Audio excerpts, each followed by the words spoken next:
Welcome back to Just Chattin', and this is the series of videos we do on Thursday and Sunday evenings just for our own entertainment. Well, Audie had been sleeping across the room, and as soon as I started filming, he hopped down, so you're probably going to hear his little bell. I thought he was going to hop down from the sofa and onto my lap, but it turns out he's got bigger fish to fry. Okay, when we come back from our little intro, we are going to pick up where we left off last Thursday. And I said we would be taking a look at the putative children because this issue has resurfaced with a vengeance lately, and I thought it would be a good idea if we had the facts. And by the facts, I mean the facts that we had a couple of years ago, and that was the last time I did an in-depth look at this, supplemented by facts that have come out since then. And then maybe we can come to some sort of understanding. By the way, we're not all going to agree. I know this already, but maybe we can come to some sort of understanding for ourselves about what's really going on here. So, here we go. Yes, he did hop up into my lap. So, when we come back, we will get right into it.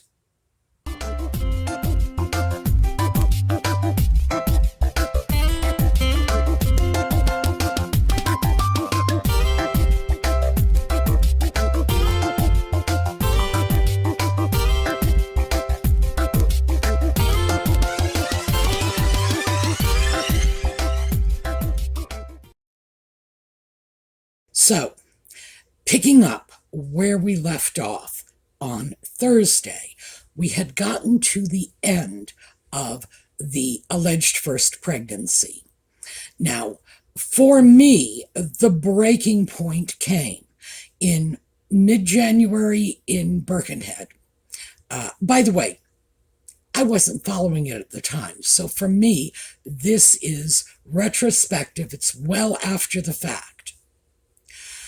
When I saw the photos of that bump that was no longer present on her belly, but suddenly showed up floating around her knees, well, that kind of did it for me.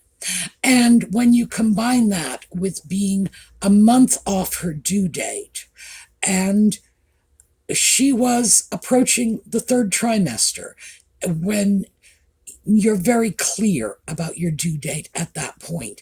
And even if you are not, your doctors are. So, yeah, that one threw up red flags all over the place. And as far as I am concerned, no recovery from that was possible. We've all seen the evidence of this with our own eyes. And no one can tell me that was simply wind blowing out her skirt, because it must have been a serious typhoon if it could not only blow her skirt out at her knees, but blow the entire baby bump off her belly. So, we are left going into the birth of this putative child. And for that, what we have is the sock puppet's rendition in Spare. And this is, to say that it's strange is sort of an understatement. Let's start with the fact that Spare is a 500-page parcel of garble, really a parcel of garble, and about 1,000 words, a little less, are dedicated to the birth of his first child, which would supposedly be a high point in his life. But it's treated as a footnote. I'm sure there are reasons for that. According to the sock puppet, they were a week overdue, a week past the due date. Now, of course, we don't know what due date this was because Nutmeg had said in July that she was due the beginning of April, and this was the first week of May. So, was she a week overdue? Was she 5 weeks overdue? Oh, well, I guess we'll just have to guess. So they went to the hospital just to make sure everything was okay. And the doctors decided it was time to induce labor, which, according to the sock puppet, they did by the tried and true method of having Nutmeg bounce up and down on a purple ball. That is really how he presents this. No, sorry, you moron, they give you medication to induce contractions. They don't just say, here, bounce on this ball. I don't even know what to say about that. Now, he had already stated that they went up to their floor in this hospital using a secret elevator. So that's throwing it into the realm of fiction to begin with. Hospitals don't keep secret elevators. I don't even know where he was going with that one. It's kind of like, you're expecting something out of a James Bond movie. The elevator doors open and there's Q, and he's holding a decoder ring and a brand new Aston Martin. The guy watches too much television. That is clear. By the way, he also mentioned enhancing his calm, so we also know that he watches Demolition Man too. All right, we know what kind of television he watches. Apparently, the contractions were not progressing as they should, and eventually they gave her 2 epidurals. 2, not just 1, 2. This becomes important later. And she brings forth the child in a room full of electric candles with a picture of Diana, because, Harry's writing the account.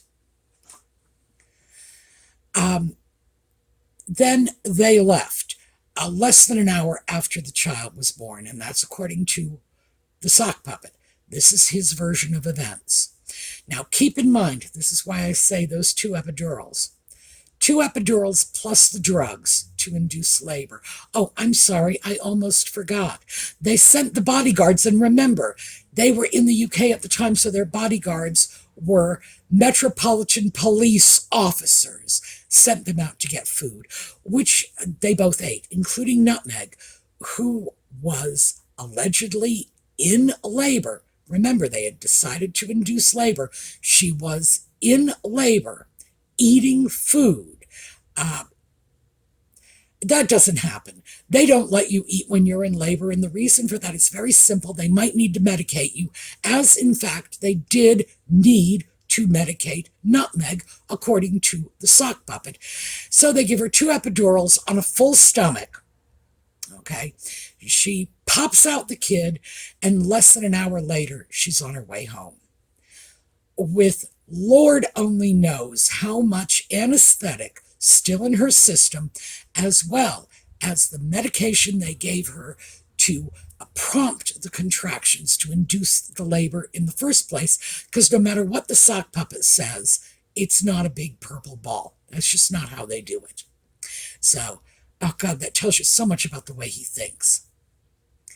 And within 2 hours, she was at home, keeping in mind that 1 epidural is more than enough to reduce most women to a small heap on the floor, because it paralyzes your nether regions, making it very difficult to even stand, never mind walk.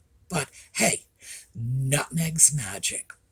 So this is the version he throws out and expects the public to just accept it hook, line, and sinker. Sorry, not buying it.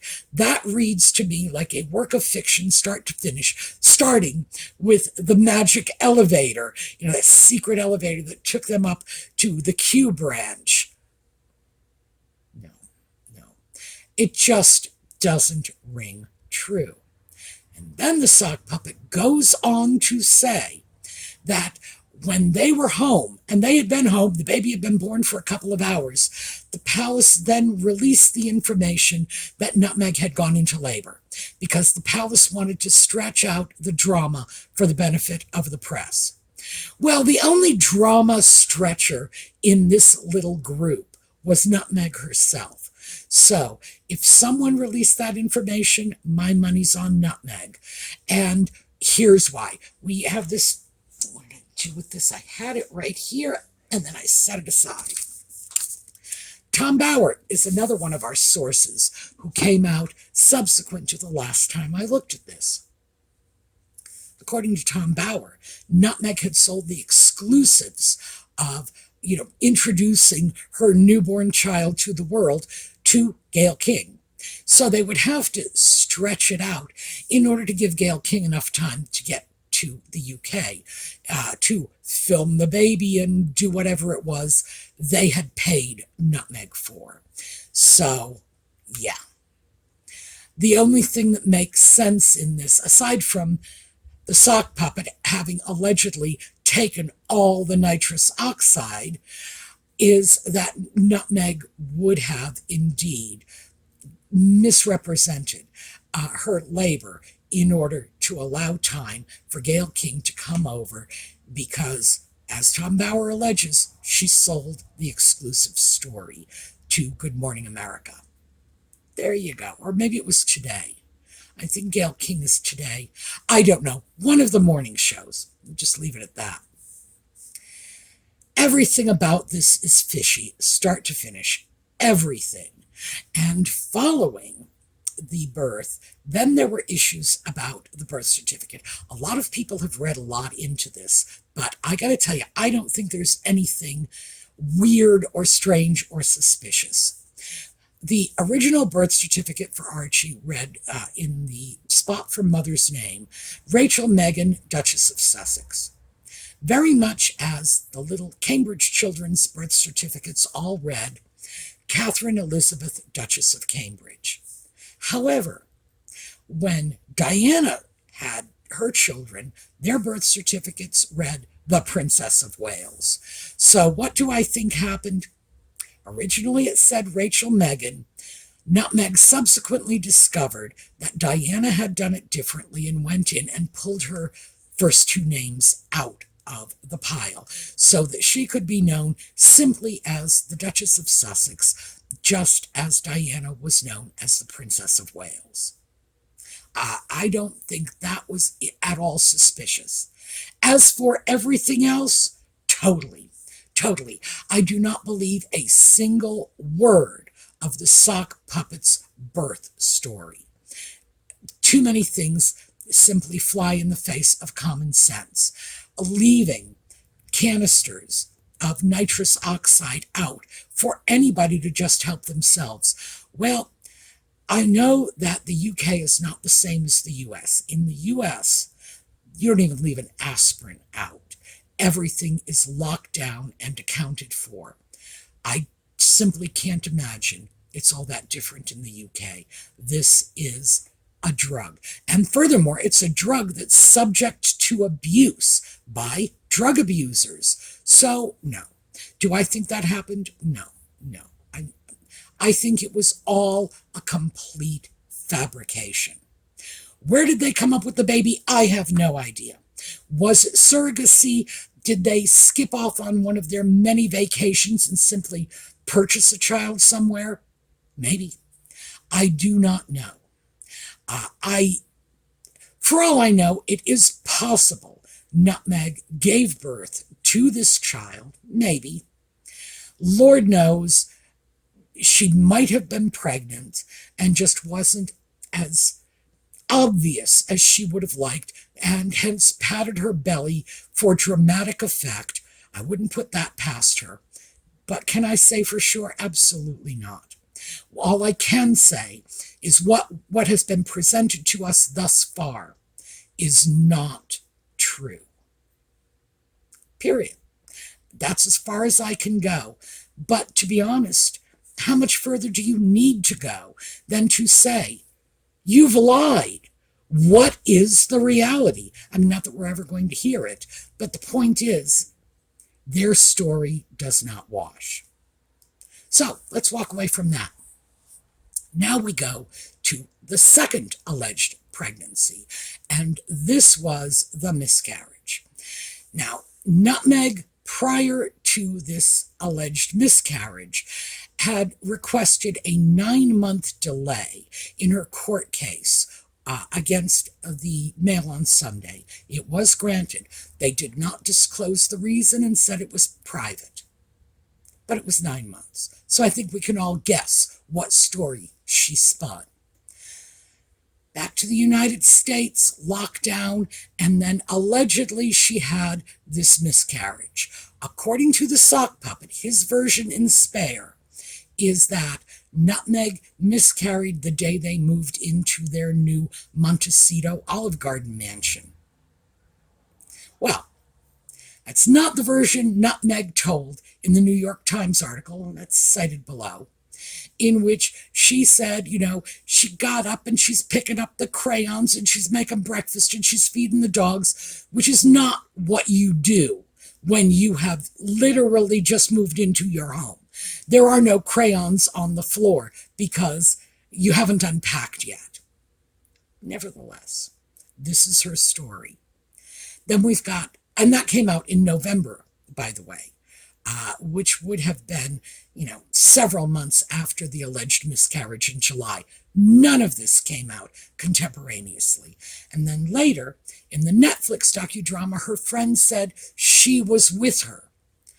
Harry said he was with her and mentions no one else. The friend said she was with her, mentions no one else. Nutmeg says the putative firstborn child was with her, mentions no one else. So all three stories contradict each other. It's just, they can't all be true. And if they can't all be true, we have every right in the world to question everything. There is no evidence of this, none whatsoever, nothing but Nutmeg's story, which is contradicted by her husband's story, which is contradicted by their friend's story. Bottom line, I don't think it happened. I really don't. Why would I take the word of two people who have lied, even lied to courts? Why would I take their word? They are known liars. They are proven liars. There is not even a scratch of evidence to indicate any of this happened other than the word of two people who are liars. And keep in mind, they had an incentive to create the story, having already lied to the British courts and then needing to come up with some explanation for where this mysterious, court continuance baby had disappeared to. So it makes perfect sense when you remember that they had already told the courts they needed a 9-month continuance. Then we move on to the putative second child. This would have been the third pregnancy. And keep in mind, this was all very much behind closed doors. We were no longer in lockdown, but still, Nutmeg was not out in the community. There were no photographs, with the exception of the photographs taken by Misa and Harriman, right? And they were photoshopped. This tree in the background was added, and this is a fact. This is not disputed. It's admitted. And if you have photoshopped one element of a photograph, we have the right to call everything in question. Everything. So, do we have evidence of a pregnancy? Yes. Doctored photographs. I do believe they had some video in the Netflix docudrama, but again, that was just them and whoever was taking their photographs. Might have been Harriman too. But we already know from the first putative pregnancy that Nutmeg was at minimum patting her belly. So would it be convincing to see that she was fatter than average? No, not at all, because we have the proof that this was a prosthetic belly. Maybe she saved it, used it again. Who knows? But anyway, do we have evidence of a pregnancy? No. As far as the child goes, do we have evidence of a birth? We have two things. We have the sock puppets version in spare. And by the way, the first birth, this, longed for firstborn child, less than 1,000 words. The second one, less than 500. So clearly these were not major events in his life. It was a 500-page book. We have the sock puppets version, which is sketchy at best. Oh, this was easier than the previous one. Nothing going on there. And then we have the birth certificate. Let me show you this. Now, I am not the only person who has researched the birth certificate and tried to cross-check it with the California State Database and come up dry. Other people have done it too. So I cannot find supporting documentation in the California database, which is a public record. So I have a birth certificate that, for all I know, was created by some 13-year-old kid with a laptop in his mother's basement. I have seen 13-year-old kids, too, graphic artists doing considerably better work than this. I've seen them do some amazing things. So do I believe this? No, it's a piece of paper. It's got some stuff on it. The information does correlate. In other words, it is the name of a doctor. It is the name of a clerk. It is the name of a hospital. These places do exist in California, but it should lead back to a state-held record. And if it does, I can't find it. And I'm not the only one. If it was just I couldn't find it, I would say, fine, maybe my research skills are not as good as I think they are, but I am not the only person who's come up dry on this. So that is what we have, the word of the sock puppet. And remember, that whole miscarriage story, he's the one that told us that at the height of a pandemic, when everyone was in lockdown, a hospital gave him a box of what the hospital considers medical waste, which would be the aftermath of a miscarriage. Sorry to be indelicate, but the medical community is pretty indelicate about these things. Gave him medical waste in a box, and he and his wife took it out, dug a hole with his hands. So presumably it was in the sand, couldn't have been very deep, and buried it at the foot of a banyan tree. Anybody who believes that, boy, I got this gorgeous bridge in New York I want to talk to you about. The fact is, it's one of the more absurd stories. He clearly is perfectly willing to lie through his teeth to support his wife's fantasies. So who knows, maybe it's his fantasy too, But the fact is, do I believe this? No. I have his word, he lies. I have pictures that I know have been doctored. I have a birth certificate that I cannot track back to the state records. So, I gotta say, at the end of the day, baby number 2, I think maybe the royal grift is right. Maybe there is no baby number 2. Maybe this is just a complete fabrication, start to finish, and it is nothing but a borrowed child they are trotting out. I have no idea where they might have gotten these children from. No idea. What I do know is the sock puppets version of where these children came from does not wash. Period. There's no way any reasonable person can accept these stories. You really can't. You have to suspend your disbelief at so many places. Hospitals leaving drugs around unsupervised. With their secret elevators too. Discharging a patient who is loaded up on 2 epidurals as well as labor-inducing meds. Yeah, scoot on out the door, babe. Oh, we're not worried. Yeah, we know you can't stand, but it's not a problem.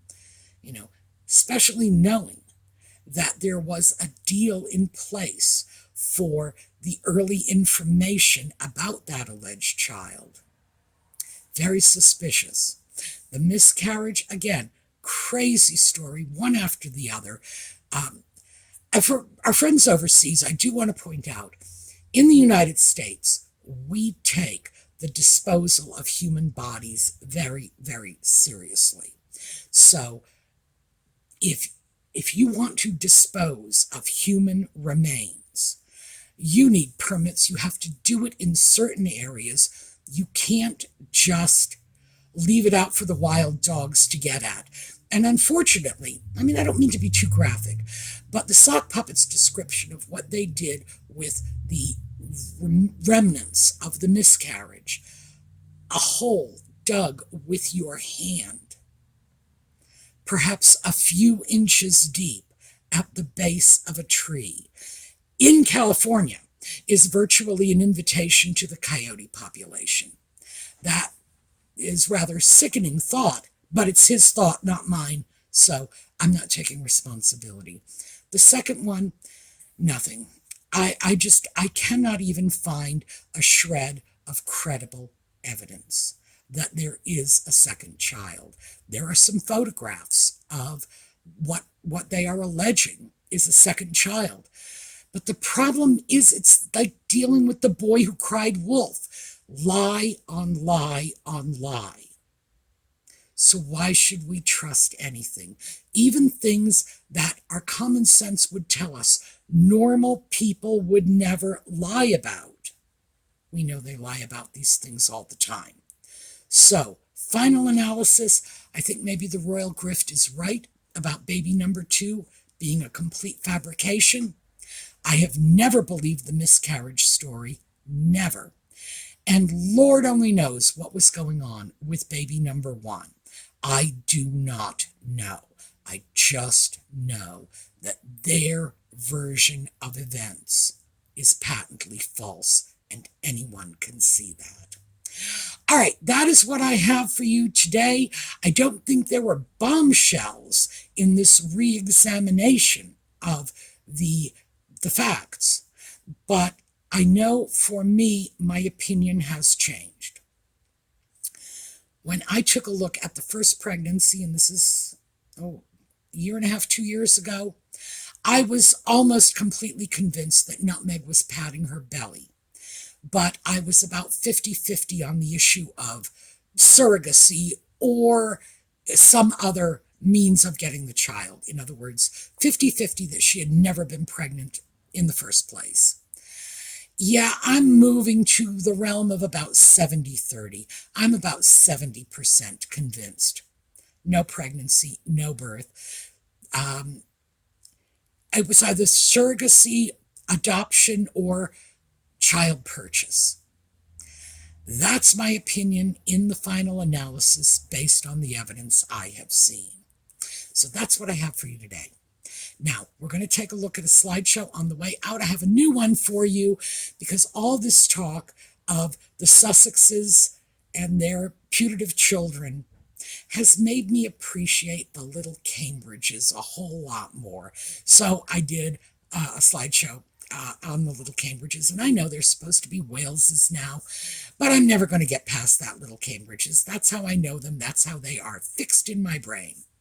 So I will see you all next week, and in the meantime, have a terrific day.